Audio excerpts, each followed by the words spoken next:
Good morning students. SC children academy की online class में आपका स्वागत है। हम लोग 12th क्लास के अंदर केमिकल काइनेटिक्स या रासायनिक बलगतिकी पढ़ रहे थे और रासायनिक बलगतिकी में लास्ट वीडियो के अंदर मैंने आपको फैक्टर अफेक्टिंग पढ़ाया था और ये बताया था कि अभिक्रिया की कोटि क्या होती है और अणुसंख्यता क्या होती है। तो इसके बारे में हम लोग बात कर चुके हैं। आज हम पढ़ेंगे शून्य कोटि की अभिक्रियाओं के बारे में। शून्य कोटि अभिक्रियाएं क्या होती हैं, तो चलिए स्टार्ट करते हैं। आज का हमारा जो टॉपिक है वो रहेगा शून्य कोटि अभिक्रियाएं। शून्य कोटि अभिक्रियाएं, ठीक है। जीरो ऑर्डर रिएक्शन क्या होती है। अगर मैं परिभाषा की बात करूं तो जीरो ऑर्डर रिएक्शंस वो होती हैं जिनमें जो वेग है वो अभिकारक की सांद्रता पर निर्भर नहीं करता। जैसे मैंने ये रिएक्शन लिखी A + B और ये प्रोडक्ट में बदल रहा है, और अगर मैं इसका वेग लिखूंगा तो वेग ऐसे आ जाएगा K और AB। अब ये A की पावर 0 और B की पावर 0, तो इसका मतलब ये हुआ कि इन पे तो जो वेग है वो डिपेंड नहीं कर रहा, निर्भर नहीं कर रहा। तो इसका मतलब ये कौन सी अभिक्रिया हो गई है, शून्य कोटि अभिक्रिया हो गई है। तो इस प्रकार की जो अभिक्रियाएं होंगी जिनमें जो वेग है वो विकारकों की सांद्रताओं पर निर्भर नहीं करेगा, उनको हम क्या कहते हैं, शून्य कोटि अभिक्रियाएं कहते हैं। तो शून्य कोटि अभिक्रियाओं के अंदर अगर हमें क्वेश्चन आता है तो एक क्वेश्चन तो उदाहरण पे बनता है कि उदाहरण लिखिए इसके, और दूसरा क्वेश्चन जो है वो बनेगा अवकलित वेग समीकरण पर। तो अवकलित वेग समीकरण जो है वो क्या है, और उसके बाद में हम इसका जब समाकलन करेंगे तो समाकलित वेग समीकरण क्या होती है वो हमने आज सीखनी है। तो देखिए यहाँ पर मैं एक रिएक्शन की बात करता हूँ।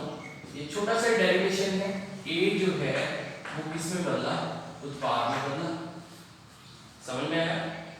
अब जब हम इसका वेग लिखेंगे तो वेग जो है अभिक्रिया का वेग इज इक्वल टू, आपको याद हो तो वेग को हम dx/dt लिख सकते हैं। dx/dt जो है वो किसके समानुपाती होगा, A की सांद्रता, ठीक है। ऐसे तो होगा क्योंकि ये शून्य कोटि अभिक्रिया है तो मैंने A नॉट लगा दिया। इसका मतलब ये हुआ कि भाई इसकी सांद्रता पे ये समानुपाती तो है इसके, लेकिन डिपेंड नहीं कर रहा। अब इसको अगर मैं आगे सॉल्व करूं तो dx/dt इज इक्वल टू क्या आ जाएगा, A और A नॉट, समीकरण नंबर 1, ठीक। ये वाली जो समीकरण है इस समीकरण को अवकलित वेग समीकरण कहा जाता है। हम कहेंगे कि ये जो है वो शून्य कोटि अभिक्रियाओं के लिए अवकलित वेग समीकरण है। तो इसको ऐसे लिखा है। अब हम जानते हैं कि A की कंसंट्रेशन की पावर अगर 0 है तो कंसंट्रेशन की पावर 0 होने पर इसके इक्वल टू 1 आ जाएगा। 1 आएगा तो यहाँ पर dx/dt इक्वल टू आ जाएगा K नॉट। K नॉट मैंने जानबूझ के लिख दिया ताकि आपको पता रहे कि ये K नॉट किसका वेग स्थिरांक है, शून्य कोटि अभिक्रिया का वेग स्थिरांक है, इसलिए मैंने ऐसा लिख दिया। तो इसको हम इक्वेशन नंबर 2 दे देते हैं। समझ में आई बात। अब देखिए समीकरण 2 का समाकलन करने का, ठीक है। समीकरण 2 का समाकलन करने का, तो 2 का समाकलन करने के लिए मैं थोड़ा सा इसको पहले चेंज कर लूंगा। समाकलन करने पर तो देखिए अपने ये तो जानते हैं dx/dt होता है, ठीक है, is equal to K naught है। तो dt को उठा के मैं इधर लेके जा रहा हूं, फिर इसका समाकलन करूंगा। देखो dx is equal to K naught dt, ये हुआ। अब इसका समाकलन कर देते हैं। तो समाकलन आपको पता ही है, साइन होता है समाकलन का, इस प्रकार से समाकलन हो जाएगा। K नॉट जो है वो कांस्टेंट है, तो कांस्टेंट का समाकलन होता नहीं है, तो इसलिए मैंने इसको ना समाकलन से बाहर रखा। तो dx is equal to K naught समाकलन dt, तो ये आ जाएगा x is equal to K। अब K नॉट तो K नॉट ही रहेगा, उसका समाकलन 1। जैसे dx का समाकलन x हो गया, ऐसे dt का समाकलन t हो जाएगा, kd, और प्लस यहाँ पर c आ जाएगा। c को हम समाकलन स्थिरांक कहते हैं। इक्वेशन नंबर 3 हो गया। बात क्लियर हुई। अब समीकरण नंबर 3 जो है उसके लिए कुछ अपने को कंडीशन अप्लाई करनी है। देखो, यदि यदि t बराबर 0 है, जिस वक्त t बराबर 0 था, ठीक है, यानी कि ये कंपाउंड है, इसकी कंसंट्रेशन यहाँ ये है, यहाँ पे x जो है वो 0 है, तो t = 0 पर अगर a 1 था तो उस वक्त प्रोडक्ट कितना था, x कितना था, तो x तो उस वक्त 0 था, ठीक है। जब t बराबर 0 होगा, x बराबर भी 0 हो जाएगा, तो उस वक्त क्या होगा, c बराबर भी क्या होगा, 0 होगा, ठीक है। जैसे आप इस इक्वेशन के अंदर देखो कि मैंने t = 0 रख दिया तो ये टर्म 0 हो गई, x बराबर 0 रख दिया तो ये 0 हो गया, तो c बराबर भी फिर क्या आ जाएगा, 0 ही तो आएगा। क्लियर है? अगर c बराबर 0 है तो c बराबर 0 को समीकरण 3 में रखने पर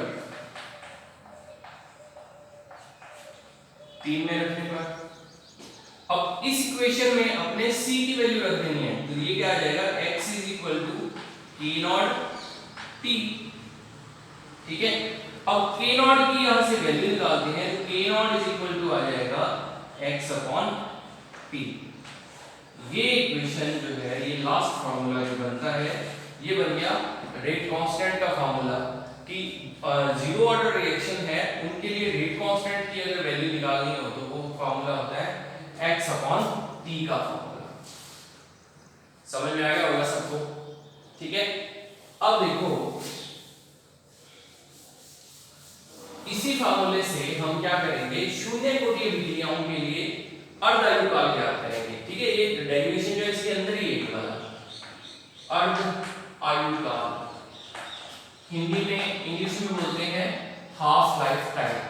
अर्ध आयुकाल क्या होता है कि जब भी किसी रासायनिक अभिक्रिया का उसकी जो प्रारंभिक सांद्रता है वो अपनी प्रारंभिक सांद्रता का आधा रह जाती है, उसमें जितना टाइम लगता है उस टाइम को कहा जाता है हाफ लाइफ टाइम या अर्ध आयुकाल, ठीक है। जैसे मान लेते हैं, अपन ऐसा मानते हैं कि भाई किसी कोई 100 मॉलिक्यूल थे, अभिक्रिया की शुरुआत में 100 मॉलिक्यूल थे और फिर वो कुछ समय बाद में 50 रह गए, यानी कि आधे रह गए, तो वो आधे रह जाने में कितना टाइम लगा उसको, वो टाइम जो है उसको कहा जाता है अर्ध आयुकाल। बात क्लियर हुई? तो शून्य कोटि अभिक्रियाओं के लिए अगर हम अर्ध आयुकाल की बात करें तो अर्ध आयुकाल देखो कैसे निकालेंगे, तो देखो भाई, अब जो अर्ध आयुकाल है उसको निकालने का तरीका ये है कि यदि t = t हाफ, यानी कि t जो है वो t हाफ हो अर्ध आयुकाल को, तो उस वक्त जो हमारी प्रारंभिक सांद्रता है वो कितनी हो जाती है, आधी हो जाती है, तो x बराबर क्या हो जाएगा, a/2 हो जाएगा, यानी कि शुरुआत की सांद्रता तो a थी, ठीक है, शुरुआत की सांद्रता तो a थी, या मैंने 1 लिखा था अभी 1, तो a मान लिया मैंने a थी, तो a का कितना रह जाएगा, आधा रह जाएगा, तो a/2 रह जाएगा, तो x बराबर a/2 आ गया। इन दोनों वैल्यूज को उठा के इस फार्मूले में रख देना है, तो देखिए k0 = x की जगह a/2 रखा बटा t हाफ रखा, t हाफ को इधर लेके जाओ, t हाफ = a/2 के नॉट हो जाएगा, तो ये अपना हाफ लाइफ टाइम का फार्मूला बन गया इसका। बात समझ में आई है भाई? तो इस तरीके से आपको शून्य कोटि अभिक्रियाओं के लिए और समाकलित वेग समीकरण निकालनी है, और फिर इसके बाद में हमें क्या करना है, अर्ध आयुकाल निकालना है शून्य कोटि अभिक्रियाओं के लिए। क्लियर है भाई? तो ये आपको ध्यान रखना है इसका, ठीक है। अगर मैं बात करूं शून्य कोटि अभिक्रियाओं के लिए ग्राफ की, ये आपका जो मैंने टॉपिक करवाया है ये वेरी इंपॉर्टेंट टॉपिक है, सीधा क्वेश्चन आएगा शून्य कोटि अभिक्रियाओं के लिए समाकलित वेग समीकरण को व्युत्पन्न कीजिए, ऐसे आएगा क्वेश्चन, तो आपको ये सारा लिखना पड़ेगा उसको, ठीक है। तो इसलिए इसको अच्छे से आपने नोट कर लेना है और ये ध्यान रखना है कि ये पूरा टॉपिक आपको याद हो जाए अच्छे से। अगर मैं ग्राफ ड्रॉ करूं शून्य कोटि अभिक्रियाओं के लिए, तो शून्य कोटि अभिक्रियाओं के लिए अगर मैं ग्राफ ड्रॉ करूंगा तो इस प्रकार से बन जाएगा। इस अक्ष पर x और इधर हम t टाइम लिख देते हैं।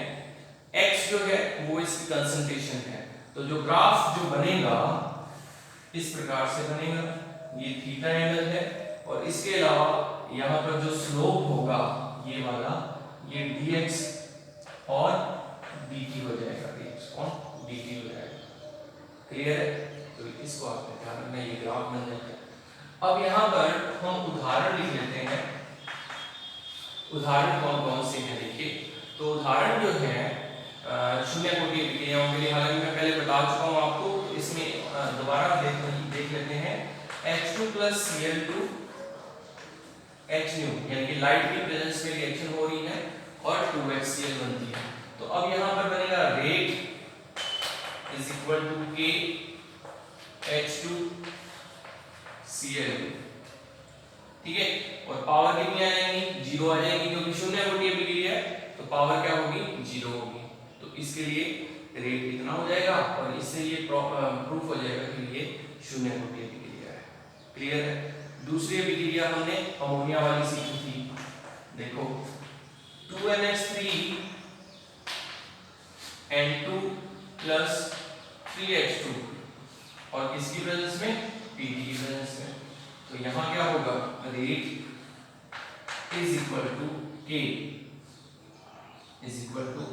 K और यहाँ आ जाएगा NH3 और ये पावर 0 हो जाएगी। क्लियर है? तो ये इसके एग्जांपल है शून्य कोटि अभिक्रियाओं के। तो ये शून्य कोटि अभिक्रियाओं के बारे में आपको इतनी चीजें जो है वो आनी चाहिए। इतना ही क्वेश्चन मिलता है। अगर कोई न्यूमेरिकल आएगा तो वो न्यूमेरिकल जो है इस फॉर्मूले में आएगा, K0 = x/t, और या फिर t½ पे क्वेश्चन आएगा जो है x या a/2k। ठीक है, ये दोनों फार्मूले आपको जो है वो याद होने चाहिए कि इस फार्मूले में न्यूमेरिकल जो है वो किस प्रकार से हमें वो सॉल्व करना है। ठीक है,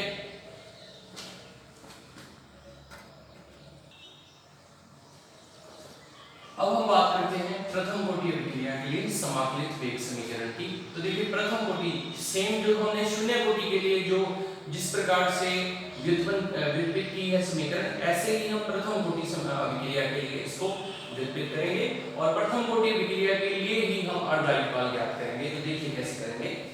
मान लेते हैं कि यहाँ पर कोई अभिक्रिया है जो कि प्रथम कोटि प्रकार की है। तो ये मैं डेरिवेशन छोटा सा बिल्कुल मैं आपको बताता हूँ। जैसे कि ये A है और ये किसमें बदला? उत्पाद में बदला। ठीक है, T = 0 टाइम पर इसकी सांद्रता A थी और ये 0 था। क्लियर हुआ? T समय पर यानी कि या साम्यावस्था पर, हम कह देते हैं साम्यावस्था पर ये x बन गया। तो ये कितना रह गया? A - x रह गया। समझ में आया ना ये वाला? तो अब हम इसके लिए वेग लिखते हैं। तो वेग आपको पता ही है dx/dt समानुपाती किसके होगा? k और a की सांद्रता की। सॉरी k नहीं लिखेंगे, जब समाप्त ये हटाने के बाद में आएगा। ये समानुपाती का निशान हटा देते हैं। dx/dt = क्या आ जाएगा? ka। अब यहाँ ध्यान रखना है कि भी ka जो है ना, तो a की पावर 0 नहीं आएगी यहाँ पर, क्योंकि ये शून्य कोटि अभिक्रिया नहीं है, ये प्रथम कोटि अभिक्रिया है, तो 0 नहीं आएगा ना यहाँ पर। तो हमने ऐसे लिखा। अब देखो dx/dt = k। तो a की जगह मैं इसकी सांद्रता लिख सकता हूँ ये वाली। ठीक है, a - x, क्योंकि साम्यावस्था पर तो फिर ये बचा था, लास्ट में तो ये बचा, तो इसको लिखते हैं। तो a - x। इस समीकरण को मैं ऐसे लिख सकता हूँ dx/a - x = kd।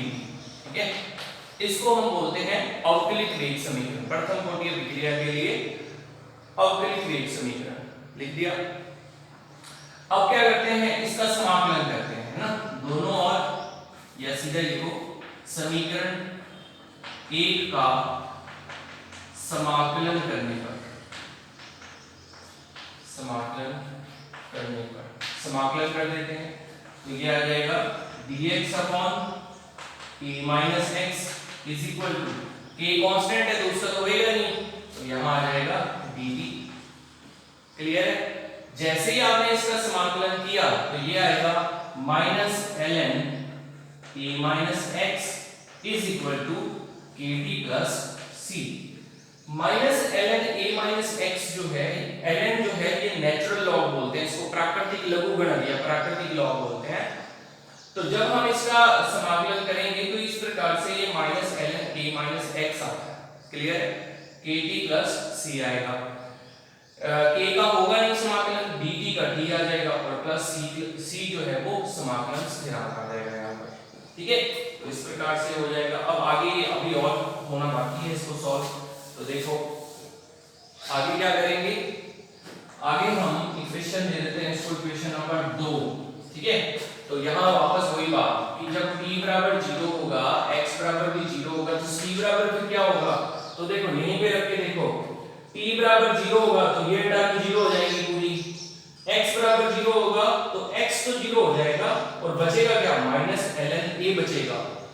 ठीक है, तो माइनस ln a हो जाएगा तो c बराबर क्या हो जाएगा, minus ln a minus natural log a। ठीक है, c का मान इक्वेशन 2 में रखने पर, c का मान समीकरण 2 में रखने पर 2 में रख देते हैं। चलो तो minus ln a minus x is equal to kt plus, अब यहां जब हम इसकी वैल्यू रखेंगे तो ये माइनस हो जाएगा, आपको पता ही है ln a हो जाएगा, ऐसे हो जाएगा। इसको उठा के इधर लेकर आते हैं, इसको ln a को इधर उठा के लेके आओ तो ln a जो है प्लस का हो जाएगा तो बनेगा ln a minus ln a minus x is equal to kt। kt आ जाएगा, इसको ये लॉग है ना, इसको ऐसे लिख सकते हैं ln a upon a minus x is equal to kt आ जाएगा। आगे इसको हम, क्योंकि हमने k निकालना है, रेट कांस्टेंट निकालना है ना, तो रेट कांस्टेंट निकालना है तो k को अकेला छोड़ दो, k इज इक्वल टू ये हो जाएगा 1 upon p ln a upon a minus x।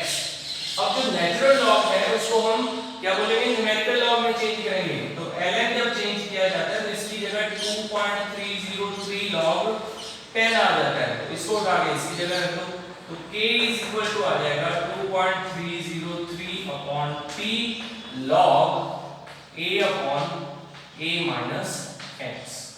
ये आपका फॉर्मूला डेराइव हो गया। क्लियर है? तो ये k जो है वो क्या कौन सी समीकरण आ गई है, प्रथम कोटि अभिक्रिया के लिए समाकलित वेग समीकरण है। ठीक है, वेरी इंपॉर्टेंट टॉपिक है ये, वेरी इंपॉर्टेंट, कर लेना है इसको, यहां तक आना चाहिए डेरिवेशन। क्लियर है? अब दूसरी बात ये देखो, ये समीकरण तो आ गई, अब हम क्या करेंगे, इसको इसका अर्धायुकाल निकालते हैं। ठीक है, तो अर्धायुकाल निकालेंगे। अर्धायुकाल निकालने के लिए क्या करते हैं, वही भाई t तो t हाफ हो जाएगा और जो x है वो a/2 हो जाएगा। ठीक है, तो t is equal to t half हो जाएगा और x is equal to a/2 हो जाएगा। चलो देखो समीकरण 2.303 upon t half log a upon a minus a बटा 2। तो a में से आधा घटा, a पूरा है, पूरे में से आधा माइनस हुआ तो आधा रहेगा, तो फाइनली हमारे पास ये इक्वेशन आ जाएगी 2.303 t हाफ log a बटा 2। a से a कैंसिल हो जाएगा तो लास्ट में log 2 बचेगा। log 2 को जब आप इससे मल्टीप्लाई 0.30 होती है इसकी वैल्यू, जब आप मल्टीप्लाई करोगे तो फाइनली हमारे पास ये फार्मूला आ जाएगा। t हाफ को इधर लेके जाओ और k यहाँ आ जाएगा, तो आपके पास ये फार्मूला फाइनली आता है ये। ठीक है, मैं इधर लिख देता हूँ अर्ध आयुकाल का जो फार्मूला बनेगा वो ये बनेगा P half is equal to 0.693 upon T। तो ये दो फार्मूले हैं भैया, एक ये वाला और एक ये वाला, ठीक है। केमिकल काइनेटिक्स में से 99.9% चांसेस है इन दो फार्मूले के ऊपर आपको न्यूमेरिकल आएगा। क्लियर है ना?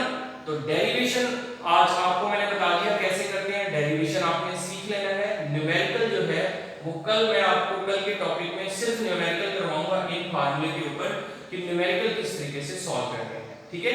तो ये डेरिवेशन जो है ये आज आप अच्छे तरीके से इसको करके देख लेना, अपनी नोटबुक में नोट कर लेना और देख लेना कि कहाँ कैसे कौन सा स्टेप कैसे आ रहा है, किस कौन सी चीज कैंसिल हो रही है, क्या चीजें हो रही है, ठीक है। कल हम इन्हीं फार्मूले के ऊपर न्यूमेरिकल करेंगे।